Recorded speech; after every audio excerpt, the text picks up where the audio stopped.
আমারে বলছে এক ছেলে, হুজুর হুজুর ও আজকে 3 বছর সব সময় হিজাব পরে, আমার সাথে ছাড়া পৃথিবীর কারোর সাথে কথা বলে না।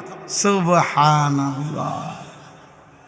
আমনে আমনে আব্দুল কাদের জিলানীর স্বাস্থ্য ভাই, আমনে জোনায়েদ বাগদাদির একবারে হুয়া তো ভাই, আমনের লগে কথাগুলি গুণা হয় না। আমনের লগে যে 3 বছর কথাগুলি, এটা গুণা হয় না, এটা গুণা না, গুণা হইব অন্য মানুষের লগে কইলে। আস্তাগফিরুল্লাহ।